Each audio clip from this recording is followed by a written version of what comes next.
Look at that. I figured out the imaging. Finally. Very nice. So Zach usually handles that for everyone watching live. So thank you. Welcome everyone to the PWTorch AEW Dynamite preview show for National Scissoring Day 2022. I assume that the also the 3-year anniversary of Dynamite, but I assume that'll be if the Acclaimed are huge stars years and years from now, that'll be a tandem event. But I'm Tyler Sage at Ring of Tyler. I'm joined by fellow PWTorch contributor Brian. I don't know. Please let me know your last name and I ask you before we start recording. I don't want to mix your last names. It's all good. So Zilem. Zilem. Okay. Yeah. That was going to be my guess. Kind of like the home pricing website a little bit, but a good way to remember it probably. So, I have a very Anglo name and people still mess up my name. So I feel it and it is what it is. But yeah, so Brian, please introduce the YouTube audience to you, what you do for the Torch, and then any sort of other stuff that you want to get out there, whether it be, I know you are big into the NBA, and we didn't talk about that off air, but as a Cavs fan, I'm very excited for this season. And obviously you have Lucas. I assume you're a Mavericks fan. So yeah, you're going to be good at basketball, as you know, your team's going to be good at basketball for 12 to 15 years. So congrats to you. But yeah, so I'll stop talking. You do all your intro stuff. Yeah, I appreciate that. Thanks so much. So I actually do the weekly hits and misses column for PWTorch for SmackDown. So I've been doing that roughly for about 2 months now. Just spoiler alert, I'm already leaning towards giving Sami Zayn the MVP of SmackDown hits and misses. So hopefully at some point at the end of the year, I'll get to formally reward him like this famous award that I'm just making up on the fly as we're recording this live. But yeah, it's been a really great experience. Zach has really helped me throughout the entire process. Shout out to him. Sorry you couldn't be here today. I've done a couple other kind of side columns, got a Drew McIntyre column out there. Really, like last week, actually, just dropped a John Moxley column that's actually gotten really good feedback. So thank you, anybody that's reached out. Actually, I've had some people reach out and just give me really good feedback on that. So thank you so much. And then along with of course, with the wrestling, there's no off season. I've recently joined MazMoneyball.com, which is the SB Nation webpage affiliated with the Dallas Mavericks. So I will be doing probably all sorts of random columns, weekly recaps, probably a little podcasting in between there and there if the editor needs me. But yeah, my schedule is pretty busy. So the lull between basketball and wrestling where there's nothing for basketball in the summer, I'm okay with. But now it's like the wife is never going to see me. At some point, she's probably going to want to leave me. But, we'll cross that bridge as we have to get there. But no, she's good. I'm glad I have somebody that's willing to accept me being a big fat nerd. Awesome. And then do you have a Twitter or anything you want to send everybody to? Yeah, super basic at Brian Zilem, first and last name. There Nothing you go. Creative. Just it's right there on your screen, everybody. Yeah. So give Brian a follow. I think you'll get a good combo of wrestling takes and then some NBA knowledge too, amongst other things, right? If you're anything like me, I'm a strange follow. I think anyone that follows me can attest. I will not tweet for weeks on end, and then I'll kind of have a barrage of randomness. And then, so maybe that's why I don't have as many Twitter followers as some people here. But it is what it is. So let's get into the 3-year anniversary of Dynamite. We're in Washington, D.C. tonight. It is National Scissoring Day. Tony Khan did a long interview for Variety that I did not read yet because I saw it as I was prepping for this. Right, where just dropped. I think the consensus was that people think he doesn't know what scissoring means. So maybe you should check out the Dynamite post show from a couple weeks ago where Zach Hadorn, I think, read the Urban Dictionary definition of scissoring. And so hopefully I thought Tony Khan listened to the post show. That was at least my understanding. And that might be a little inside knowledge there for you, for everyone that's not listening. But so that's very funny. I will go and read that, but I don't have anything on that. If the chat does, or Brian, if you do, please let me know. I just saw it drop as right before we went live, so I have not had a chance to read it yet. Okay. But I know Tony's been obviously doing a lot of interviews this week. I saw the interview he did with Robbie Fox in My Mom's Basement. Obviously, there's some stuff in there, but that their conversations are always a mixed with a lot of stuff, and then they always have a good time. But I feel like in the Variety Sports Illustrated articles, there's always like maybe a little tidbits of information that he doesn't necessarily like divulge in those interviews or scrums. So I'll definitely look forward to cracking those at some point tonight. For sure. And there's definitely on these interviews, obviously, Vince McMahon hadn't done that for a long time. I think Triple H will be more like Tony Khan doing interviews like this. Obviously, he's already done it. But, the Barstool sports interview is different than the variety interview, right? Exactly. So for me personally, I care more about the variety interview.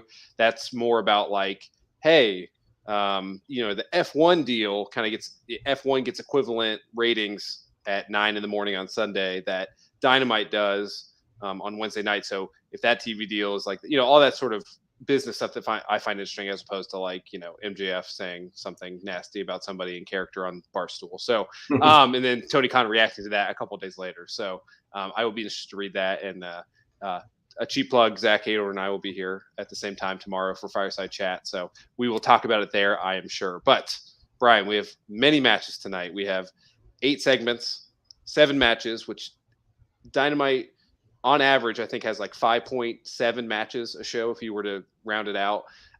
So 7 is quite a lot. Obviously, one's going to be pretty quick, but I'm just going to run them down, and then you, as my co-host, you get to decide which one we talk about first. So we've got Daniel Garcia and Bryan Danielson taking on Chris Jericho and Sammy Guevara. MJF taking on Wheeler Yuta.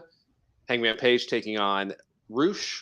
Wardlow taking on Brian Cage for the ding. That okay. Yes, give me that big dumb guy match. That's going to be wonderful. Like, it was funny. I put this out there in the ether about last week, since Brian Cage was randomly in that the Battle Royal for the golden ticket, and I was like, you know what? It would be really fun. Like, let's put Cage and Wardlow together. I still haven't gotten the official credit for the match that Tony politely put together yesterday, and once somebody did reach out and was like, yo, he's looking at your tweets. I was like, no, and I saw the match graphic and I was like, because I feel like, if anything, the past few weeks we haven't really had that, like, I haven't got, like, sometimes you'll see the match graphic where it's just like, oh my god, yes, like whenever you saw like CM Punk and Dax Harwood, it's like, yes, like, give me that. Stuff has been, out of Tony's control, so he hasn't really been that focused and keen on that. So I'm really, really excited. We get this really big, meaty man slap and meat match. I probably wouldn't go more than about 10 minutes on there, but this has been the match I've kind of booked in my head for fantasy booking spots like all week. Nice. Well, I'm glad that you sound more excited than I am. I think that's good to have a co-host of differing opinion, because I think you say it shouldn't go 10 minutes. I think there's no way it could go 10 minutes. It's a Wardlow match, right? I think in a non-tag match, has he gone more than 5 minutes with anybody in his AEW run?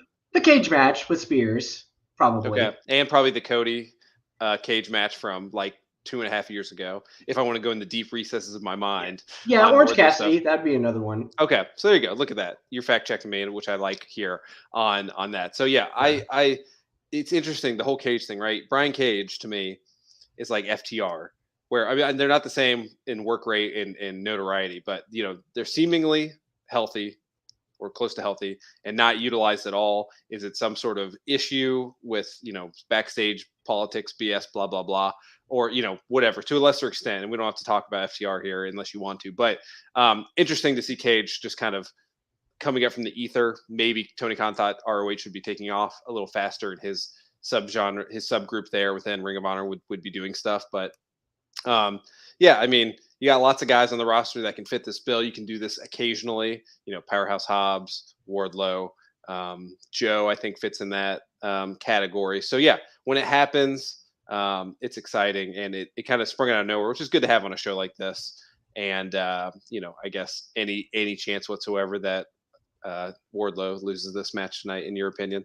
I would think not based on there's something in the works, obviously, for tonight, which I'm sure we'll go in deeper detail like once we get kind of towards the main event. But I would assume not. I think if anything, this is more of a showcase for Wardlow to be like, this guy's freaking huge. He should not be able to do swantons and kip ups and all these crazy things of someone of his stature. So I think it's more just of a showcase to say, hey, we've got this big guy that, for a while, I believe I'd have to go back and look at some Observer like factoids, but for a while, like the ladies, that's what was bringing all the women viewers in. The ladies dig Wardlow, from what I remember correctly. So maybe that's like another objective. It's like, hey, like there's not really heavy competition tonight. Maybe this is a real good chance to showcase a lot of these big guys that that fans like. I mean, you've got Darby that we'll touch on too. I mean, you don't have Orange Cassidy, you don't have Moxley, but you've got Hangman, you've got MJF, so they have a lot of their primary heavy hitters on tonight, and that was like one thing I did enjoy as far as like the prep for this. Tony at least is trying to refocus on like the four pillars as far as like Darby, MJF, Jungle Boy, and Sammy to a degree. Absolutely. And one important thing about that is can Brian Cage do the peck dance that Wardlow can? See, I hope there's a spot where they just like look at each other and they just like I can't do it, obviously. Like, yeah. I mean, like, but yeah. So I mean, if he can, it's got to be written in there, or else we are doing some malpractice with our fifth or sixth most important match on the card. But just good to see Wardlow. You know, what was the last time he defended that title?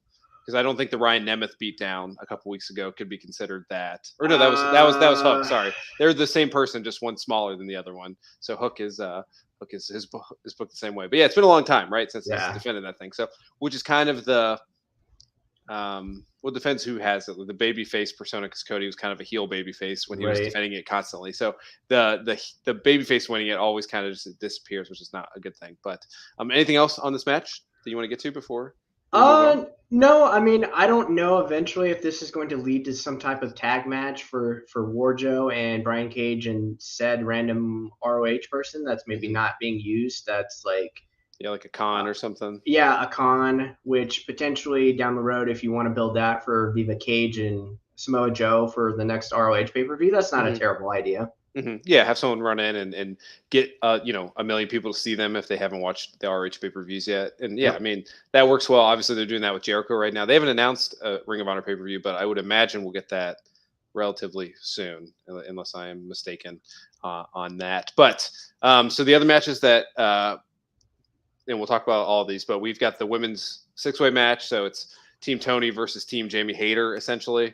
Then we've got Darby and Jay Lethal, and then we've got a Luchasaurus squash match of some sort, because he's in action. So you know what that means. It's Saturday's main event, basically. With that. So I guess my question to you then is, what match opens the show and or segment, and what match and or segment closes the show tonight, and then we'll kind of build all the other matches after that. Right. So I believe MJF already kind of preluded he was opening tonight. So I don't hate that. That's fine. Give MJF.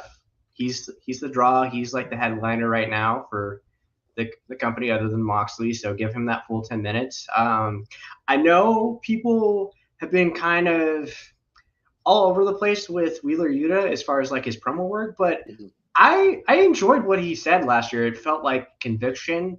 If anything, gradually, I think this is showing he's probably going to be a better heel. He's going to be a really good heel once he flips and shows that side in AEW. But I've enjoyed everything, and if anything, this is just kind of a small beat into the story where MJF is going to be that horrible dickhead where he's going to just beat up Moxley's little brother, probably eventually beat up Regal, and that's going to just and I don't know why you would make John Moxley mad, because he will kill you or choke you out. So.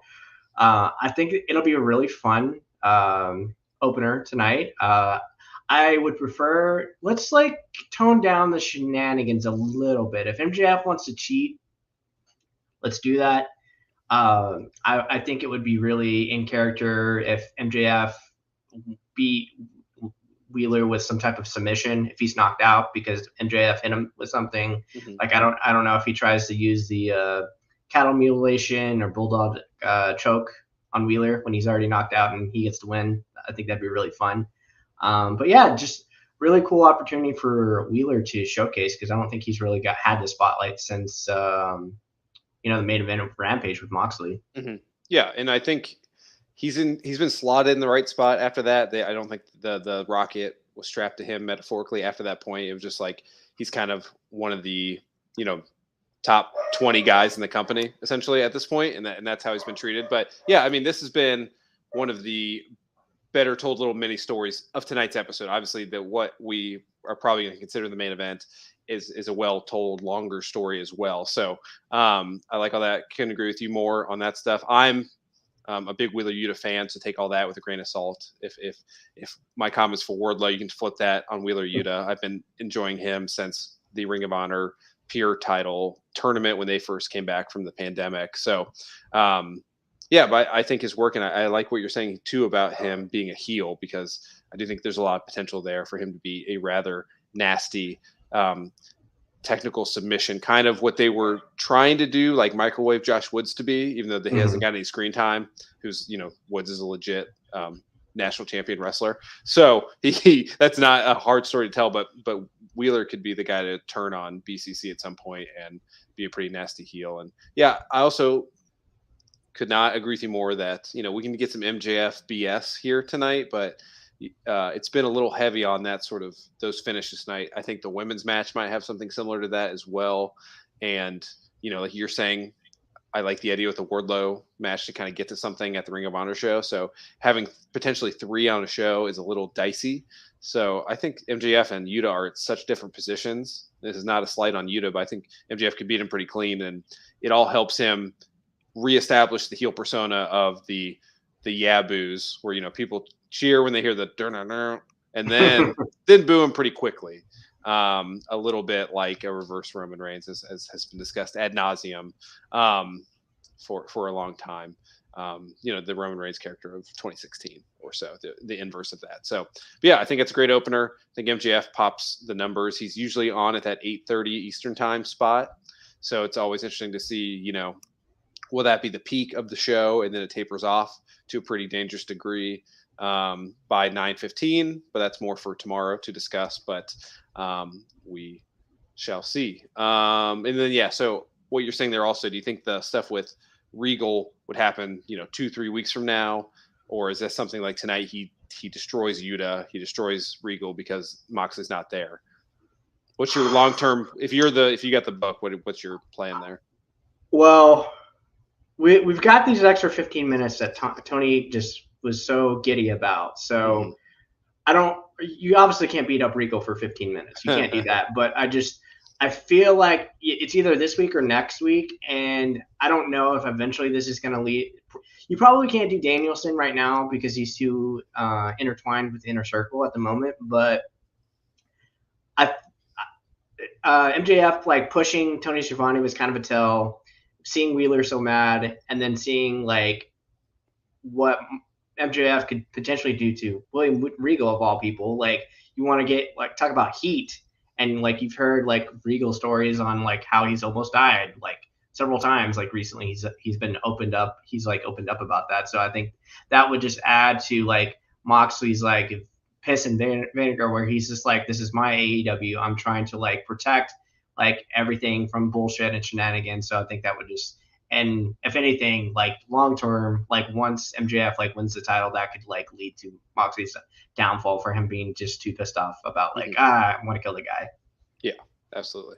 Well, I like that. So hopefully Tony Khan is watching this and prep for the show. So let's get to some comments. I'm not as good as Zach on making sure I'm up on this. So Tracy popped in earlier, said, this was about Wardlow and Brian Cage. Love to see them actually build to a storyline. So yes, not happening here, but at least some of these matches tonight have a build.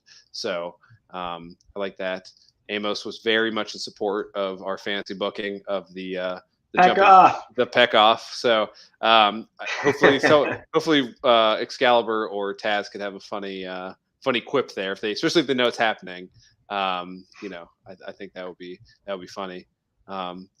Zahn is coming in here. Is AEW dying? I would like to know some more context of that. We were talking about MJF Yuta when you dropped that, but I would love, I don't think it is, but I'd love to see kind of your take and what's happening there. So lots of other great ones in there, but we'll keep it as we're going here. So speaking of which, I think you would agree, but Amos is coming in here and saying he thinks Danielson Garcia and Jericho Guevara will be the main event. Do you disagree, or do you agree with that statement, Brian?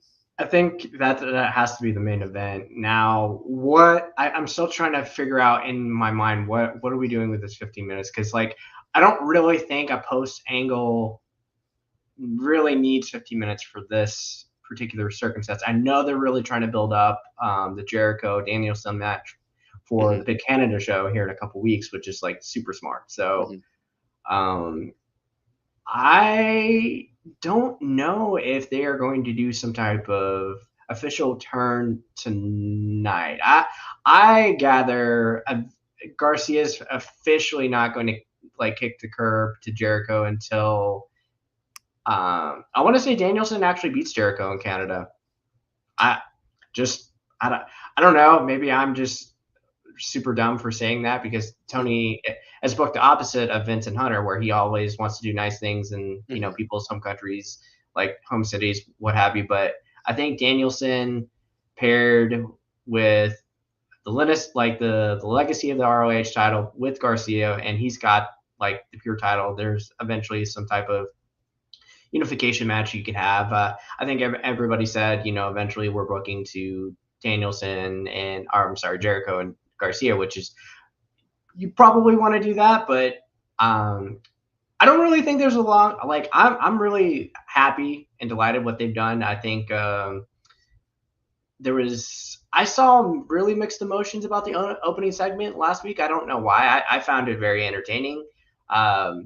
People thought it was a little bit too WWE, as they were leaning a little bit too hard. I guess that was the most negative thing I saw, but I really think this is the best thing as far as like storyline that they have right now. So I'm really happy, like whatever way they decide to go, because generally when AEW has been really hot, like you'll always fantasy book something and then they'll do something completely like that's 10 times better that you didn't think of, and you're just like, freaking idiot, why didn't I think about that? Yeah. And speaking of that, because I'm in that spot lots of times where it's like just right there in front of your face and you just totally missed it, right? Something like that's going to happen. So with the extra 15 minutes, Amos is asking, what's the big surprise? Does it happen in that segment? Does it happen during the scissoring segment? AEW never does an anniversary show without a surprise of some sort. And I think to give you some more time to think here, it's a little harder than it was before, right? Because at this point, the industry is different, right? There's not like huge whales just sitting out there that WWE is cast off and you're waiting for them to appear. It to me is more, not that the indies are saturated with tons of superstar talents. I mean, I would guess like Cardona would probably be the number one choice at this time, which is still even its own thing. And even though I'm a big fan, as I kind of didn't sound like I was, but and then besides that, someone coming back from injury. So besides those two options, is there anything of a big surprise that you can see them revealing? And again, do you think that happens during the scissoring segment? Maybe some reveal of a tag team coming in, or is it just something at the end post this tag team match, or nothing? You can say nothing too. See, and the allotment of free agents available, that's really tricky for the men's side. Unless you're getting one of those huge mega fish in New Japan, I don't really think there's anybody of substance that the roster needs on the men's side. There's reports obviously today Bandito's coming in, and if they've signed him, good. That guy's great. Push him to the freaking moon. They've got Takeshita like sitting in the wings as well. So I don't really think they need anybody on the men's side, potentially. Like, maybe this could be a night of Adam Cole returns, pending his health. Like, hopefully we haven't really heard or seen him in a while. Hopefully he's doing well. I don't know if they would do anything different, like add anybody new with the women's right after the Saray kind of, and I'm sure we'll talk about that in a moment. Is there anybody out there in the women's division that they could add to like to beef up the roster? Obviously there's the two whales out there that are doing their own things, and I really just don't think Trinity Fatu or Mercedes, I think they're good right now, living the dream, doing MCU stuff, movie stuff, fashion stuff. I think they're really good. I think Jordan Grace would be really fun, but after their I don't think she would go that side after what happened with her husband.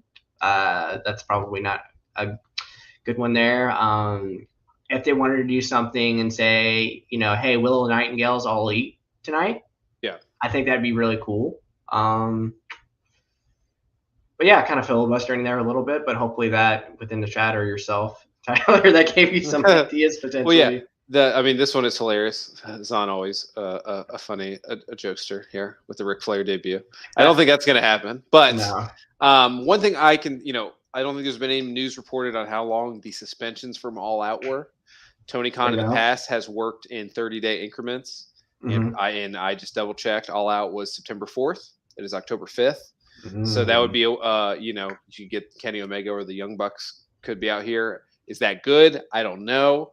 What does that say? Does Ace Steel come out there and bite somebody as a joke? I don't know, but probably not on the last thing. But that's like a surprise that I think people aren't totally expecting. So maybe sorry if I ruined it, but yeah, if not, it's there's really no one out there like I like the addition of Willow being all elite or Jordan Grace coming in if she wanted to, but I don't think she's a big enough star to be like a big reveal at the end. There's just not a ton of people like that. If Paul White comes out as Captain Insano, as we've heard for a minute, that's more of the middle of the show, the scissoring segment as a joke that Captain Insano comes out and joins the Acclaim for one night only or something with a stupid wig on.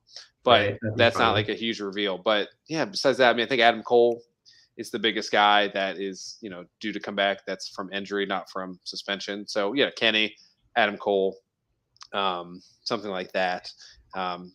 Maybe a White Rabbit joke somewhere in there, but that's not really AEW style. So I don't think we'll see that either. But yeah, and also here, Amos in the chat said, New Japan, and that was Azan saying something from New Japan. But Okada coming out here, but that's only if Kenny's available, one would presume. And that match in AEW too, not to like go too long on this, but like Moxley's the champion. I think you want to push for a minute here for all he's done for the company and keeping that title relevant and whatnot. So if you have a Kenny and Okada match set up for a pay-per-view, do you really want that overshadowing your MJF Moxley thing? I don't know, but probably not. Just one quick thing. Yeah. What if this is an MJF cash in tonight? Yeah. Maybe because I haven't seen anything. Is there been anything official? Moxley isn't there, or he's not going to be there. Yeah, he doesn't have a match. Doesn't mean he's not there, right? If they're gonna do an angle, it could be him backstage because he's the champion and the champion's always there. You can just say something like that, right? Where Moxley many times during the pandemic didn't have a match, but had that after the first match promo. And he was obviously in the building and wearing different, they could pre-tape that, I guess. But so yeah, that could be something too. It's the extra 15 minutes for a reason. And so we'll see. It could be, you would expect something, but they also haven't hyped it like it's going to be the biggest reveal in the history of mankind, which is smart, right? To be, organically there and not have, Christian Cage premiere, which is fine, but not the, it's still a joke. Obviously I just made it. So, well, cool. We talked, and then, yeah, I think we also talked about the tag match. I agree with you. I think building to Danielson beating Jericho would be an interesting way to go, but in this match, and then I think Garcia, Jericho makes a ton of sense. I think unifying those belts makes a ton of sense because the pure title has been the most like confusing title of all the ROH titles that are confusing. And unless you really know and go back, a ways with ROH, I think combining those would make the most sense in a match, and it would make it feel a little more compelling and makes ROH an easier thing to package without that title. So, agreed. So let's talk about scissoring. Okay. So you have it's National Scissoring Day.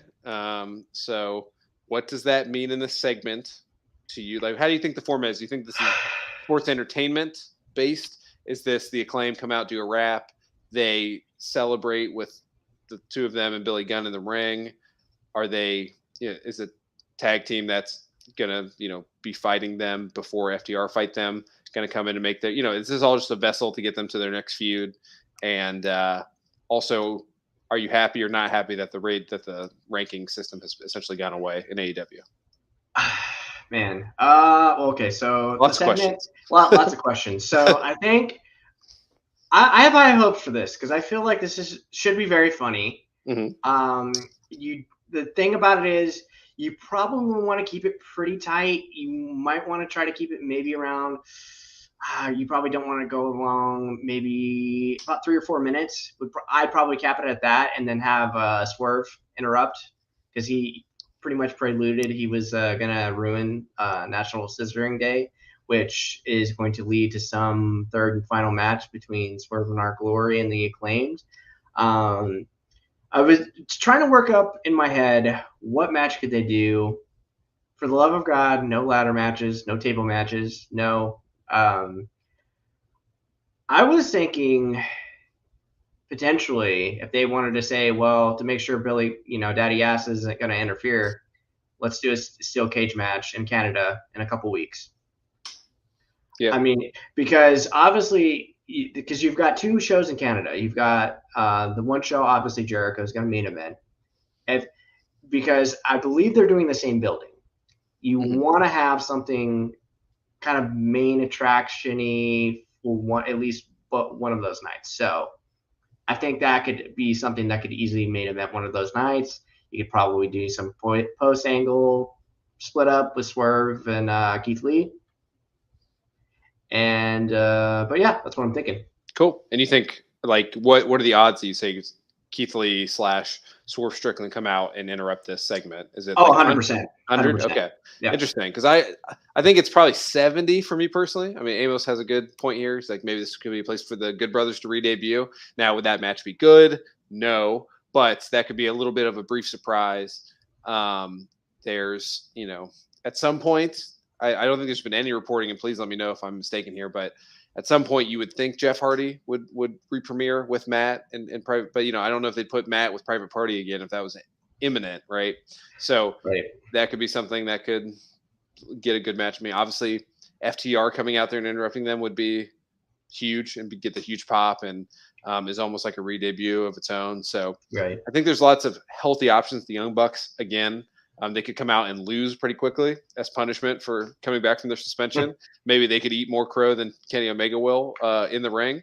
So that's like, the old guard passing it to the new guard, essentially. So if it was a month, and I'm getting no reporting on that, but I think there's lots of good options, which is good. I mean, the tag division 6 weeks ago felt like one of the worst divisions in the company. Now it feels like there's lots of interesting options here to go. So I like that. But yeah, I think this should be entertaining. This is kind of in lieu of MJF talking. You kind of need one fun segment on a show. And with MJF and Jericho both wrestling, you're probably not going to get that. So the Acclaimed are now in the very important role of someone that can handle a segment talking and make it and not drop off on the TV rating, which is invaluable in all of professional wrestling. So, so we've got a couple other matches. We can kind of hit these a little harder, a little faster here. We got Hangman Page taking on Roosh.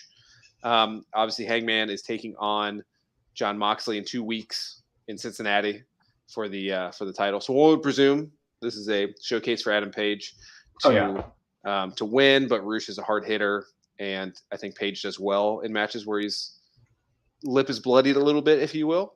But I think Roosh, for me, is the last guy I'd want to wrestle in AEW for a myriad of reasons, because it's pretty much real when you're in there with that guy, and you're going to get choked by a TV cable, so not good. So any thoughts on this match besides that?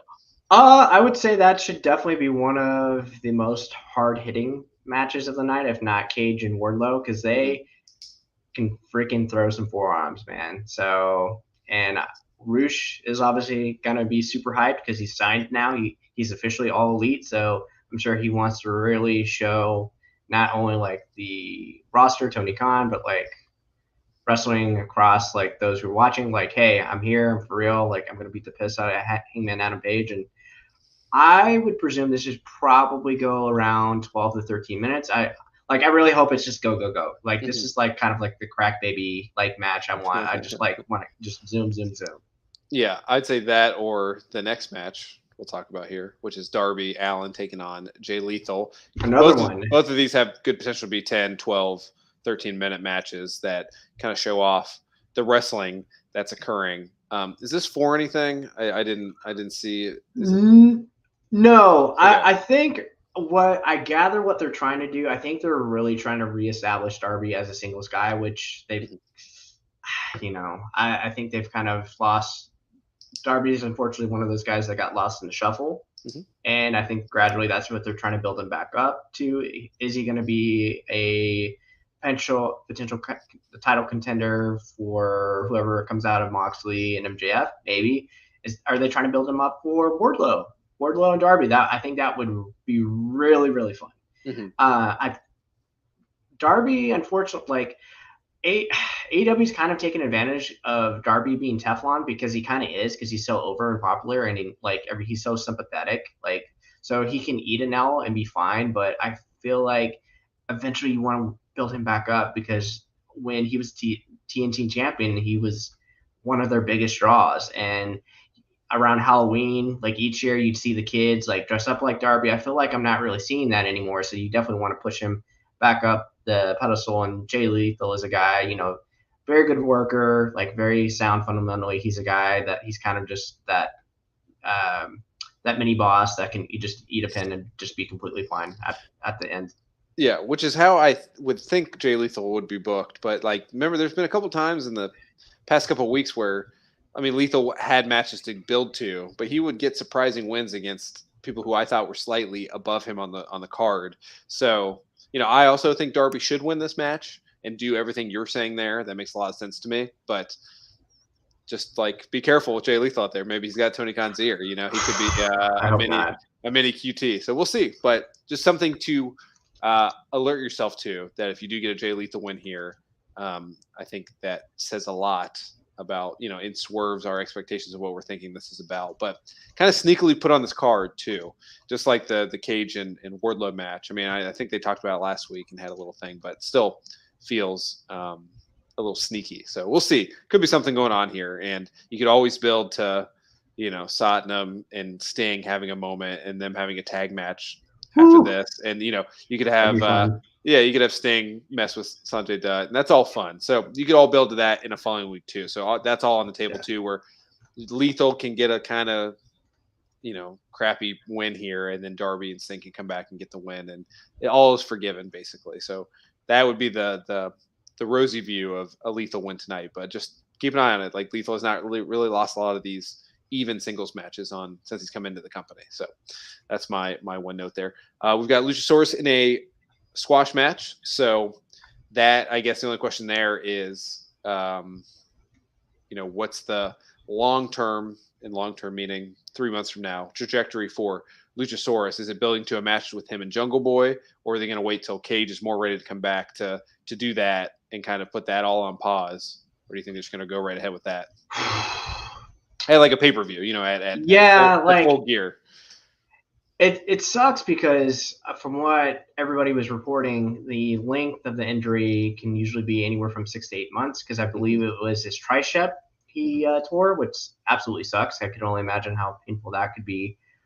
I presume at the pay-per-view we're getting some type of Jungle Boy Viva Luchasaurus match. I think it would be really a good callback from BTE if actually Griff Garrison was Luchasaurus' opponent for tonight. Just because he looks like Jungle Boy. That's easy, heel Christian stuff that he can utilize.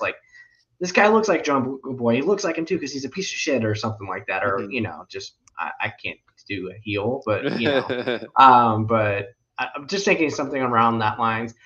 I was trying to think ideally it's probably not ideal, and I know they just did this for Hobbs and Starks, which is really weird because I didn't know it was a lights out match until the day of, which I was like, wait, what? Shouldn't we build this up a little bit more?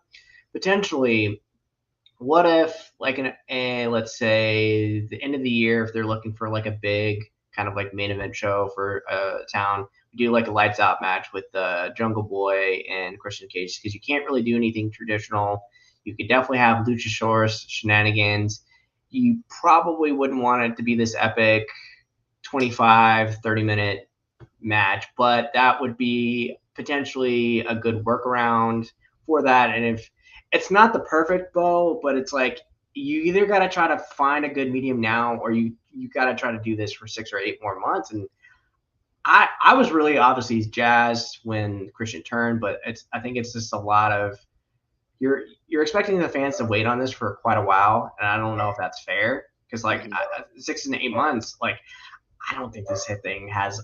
You probably have a couple more months on this, and then you probably need to just get moving and get Jungle Boy onto the next thing.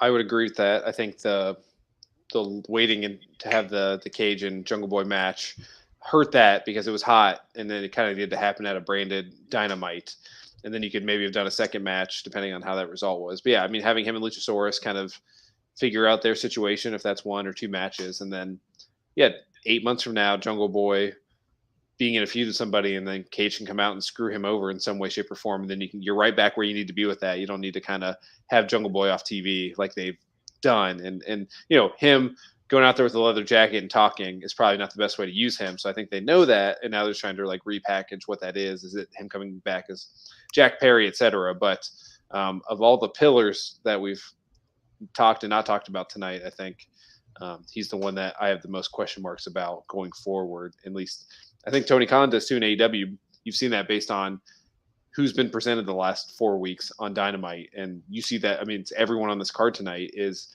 essentially the key roster. It feels a little bit like Raw during the pandemic, where we had 10 people that were focused on, and that's it. And Jungle Boy's not a part of that, so interesting to see where that goes, and interesting to see if that is even a pay-per-view match. Do they just do that before, and that shows kind of that Tony Khan doesn't think any of this is worthy of a pay-per-view level stuff. So we shall see. So let's talk about our last match. It is a trios tag match. No trios tag titles for the women yet. So wait, that'll definitely happen. Have tag titles, then you'll have trios. For every pay-per-view's got to have a new title to win. So that's why that's why I'm pro the pure title and the ROH World title merging together to get rid of some titles. Then you can merge the All Atlantic with the TNT or whatever. So, but we've got Team Tony Storm. She's with Willow, Nightingale, and Athena. They're taking on Jamie Hayter, Serena Deeb, and Penelope Ford. Obviously, no Britt Baker there. So another potential for some chicanery in this match, one would think. So your thoughts on this? Will this be slotted right at 9:15, 9:20 Eastern time like it always is, and it will be at the least reaction from the crowd because there's been a ton of hot matches, and then this kind of comes up, and then everyone's like, "What's wrong with the women's division?" So all that stuff. That's not me saying what's wrong, but that's just like when you're in a spot and you keep putting a thing in your self-fulfilling prophecy here. That's kind of what the women's division has become. That's why, even though I was on the vast minority of liking the Saraya promo last week, which we can talk about, but could we just a little bit? Yeah, for sure. Okay, so I admire what they were trying to do. Mm-hmm. Like, if you were going to try to take a WWE thing and integrate it, the circumstances with kind of the roster being shorthanded because everybody kind of shat on it, they were just where's Nyla Rose, where's Jade Cargill, but people aren't using their brains. It's hello, there's a hurricane, and 75% of wrestlers in the world live in the state of Florida, so not everybody's going to be accessible. So she was obviously a little nervous. I appreciate what they were trying to do. Was it the best execution? No, absolutely it wasn't. But they were trying to really do something. I really, really hope after this match, if Britt Baker is there, I just need them to really give us some type of determination. Is Saraya going to actually wrestle or not? I really I need to ease that my anxiety, because I think a lot of people are having this fear of oh my God, she's going to be a Stephanie McMahon type of figure on AEW. We really don't need that. I think she was trying to express how frustrated she was in her previous employment, because she's been sitting at home forever. So I think people don't really sympathize with her for that. It's guys, come on. She's been trying to do stuff. They wouldn't even let her do on-air stuff. So that's how uninterested that the company was. And this is obviously with still Triple H still under advice, he's controlling everything now. So I would first and again, just go back to match. I think this match is going to be really good, because even after the segment, you can say on a whole did not do well across obviously wrestling Twitter, I thought that match was freaking awesome. I thought the Storm and Deeb killed it, because I'm a Deeb guy, so I love anytime I can get Deeb in there. As much criticism as like Tony will be leveled for the women's division. I believe Toni Storm's been featured every week on Dynamite since she's won the belt. So, I mean, it's kind of bare bones stuff, but I mean, I still, okay, you're trying, you're making the effort. So I'm going to give you, even like if that's a little bit credit. I really loved Willow and Hater on from Rampage. That was wonderful. Willow has this, man, like you could be a miserable, like just have a miserable day, and she's gonna make you smile. She has this like charisma about her. It's very Bailey-esque from like a few years back. So I'm happy to see them fight again. Let's go. And obviously, great to see Penelope Ford get like more time. Like she was obviously a really underutilized person that they kind of lost. She got lost in the shuffle, got injured. Very happy to see her get time. But I would love to put them in the first hour, please, for the love of God, because I fear the longer that you wait, especially with that extra 15 minutes, the crowd's gonna be dead because you've got Darby to deal with, you've got Wardlow, you've got potentially Jungle Boy coming out. Like you got to set them in a good spot. If you do MJF, let's say the scissoring segment, and then them at the end of the hour one, you're setting them up in a good spot. Mm-hmm.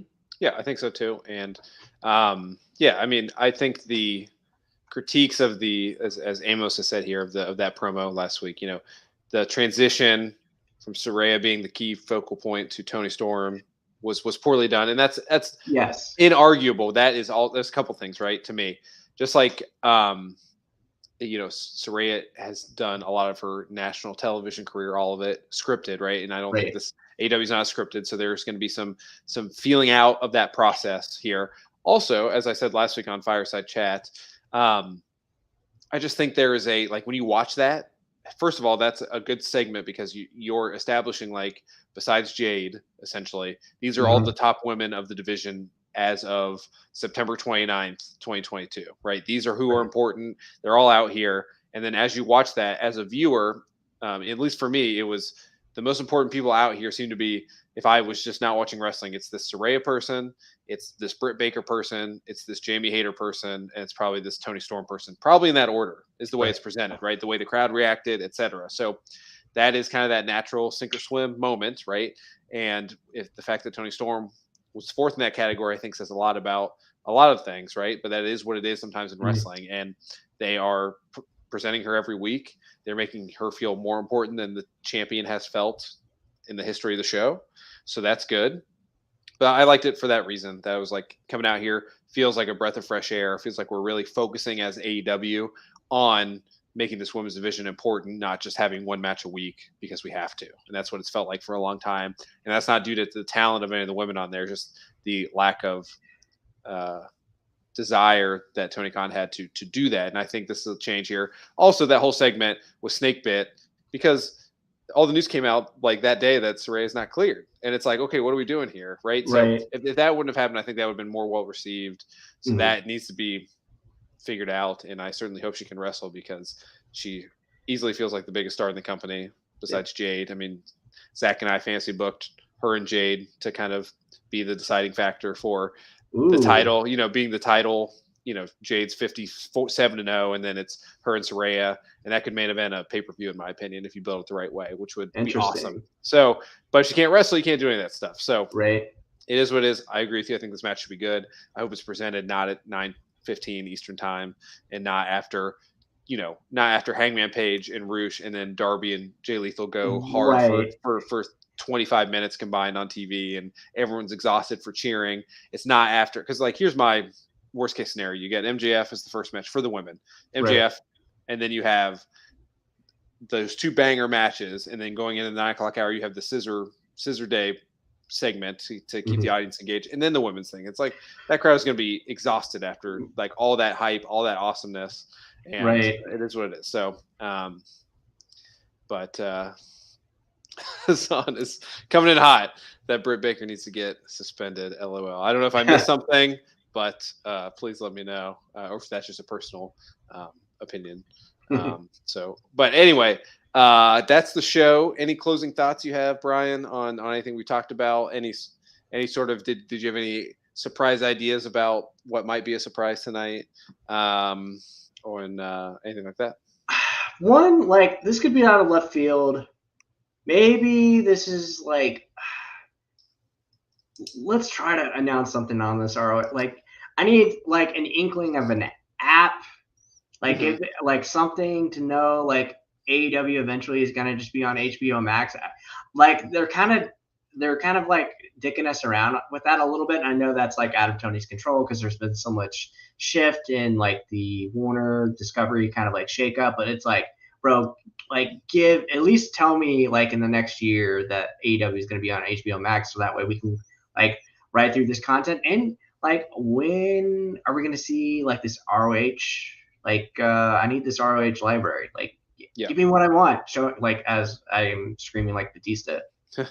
Well, as someone, I used to do a Ring of Honor podcast for the Torch, and my co-host Ryan Sullivan, who, if he's watching, shout out to you, Ryan. He was, I don't know, well, he was in the know there, I would say, right? And to say that library was not well managed from the start to the finish from just a logistical digitization standpoint. So that Okay, so gotcha. there's Honor Club was their kind of streaming service where you could go stuff and they would add stuff weekly. And that was not just like as a gimmick. It was like literally like as they could like digitally, those things you take like a VHS tape and like put it onto a DVD and then you put that onto a hard drive. So there's lots of stuff there that I think was the ball was being dropped for the entire length of that company's history. That Tony Khan to me seems like a guy who wants that full library available before he drops it in something, unless he's got an offer good enough. That's just my take, my guess. But I agree with you. I think, potentially Comcast or no, Viacom, right? No, Comcast Universal is who owns NBC and USA and all that stuff. Them potentially wanting to buy Discovery Warner would be obviously a big issue because that would then put everything on Peacock, which already is WWE. They're not going to want two things. So there might be some hesitation there for Warner to agree to a term there. To then, there's all that boring stuff. That's not what this podcast is. But I would agree. If that's the case and you don't want to do your own app, I think Fight.tv is very good independent wrestling app and lots of other stuff that you could do some sort of content weekly for that even people pay for. Copy the WWE app. If Yeah, you're going to steal yeah. something, they actually had a very good app because WWE integrated and Peacock, awful. Yes, like, you can't find anything. And to my knowledge, the network is still available everywhere outside of the United States. So there's still people working on it. I'm sure you could pay them and they could, you've paid a lot for worse decisions, especially like someone like Saraya can't wrestle, right? You could put that whole salary in buying people that work for the app and all that stuff. So that's not my specialty, but I assume you could do something like that to build a team out to successfully do it. And that's that it's happening at some point, right? If you're 6 months out, say you're a year out, and then when you're a year out, because it's all going to get delayed. It's like construction. But yeah, I think that'd be a great call. And that's what we're all wanting as fans. And the tape library would make a lot of people, Samoa Joe, mainly, I would say Punk, but obviously I think we won't see him again in AEW. We'll see. I could be wrong. But there's people that basically everyone that is a main eventer in the entire industry was Ring of Honor champion or close to it at some point. And there's ways to, do the packages to watch all the growth of Kyle O'Reilly or something when he comes back. And Adam Cole was 3-time champion, the only 3-time champion. And building all that stuff would help make him feel more like a ROH/AW guy than a WWE guy, which I think would help a lot of these guys kind of transition over within the next year or two. So, yeah, I think it's a great point. And I think that's a great place to leave it on our preview show for the 3rd anniversary edition of AEW Dynamite.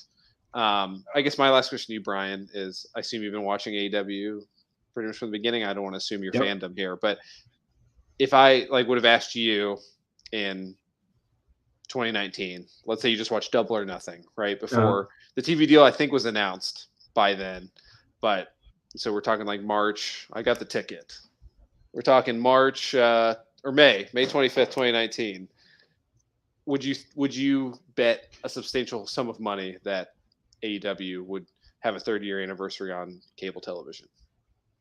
I would have been definitely pretty optimistic just because there was such like I guess a want and desire for something different, because especially at that time, supposed to this time right now, the audience is probably kind of like in the middle now, especially with the changes with WWE. But I think there was such a yearning for, oh my God, we like get something different out here. Let's actually like listen to the fans. Let's make this more like a sportsy type of vibe. And I was really hopeful. And obviously, like whatever it was, 2 or 3 weeks in, they got the extension, and then they were kind of off the races like that. And a lot of people don't forget, had they not gotten that extension right before the pandemic, they would have been cooked. Like it's been double G gone, gone. But yeah, like I always had hopes. I didn't really like. I was kind of just enjoying the ride. I guess, can I ask, do you have a favorite moment or moments from the history?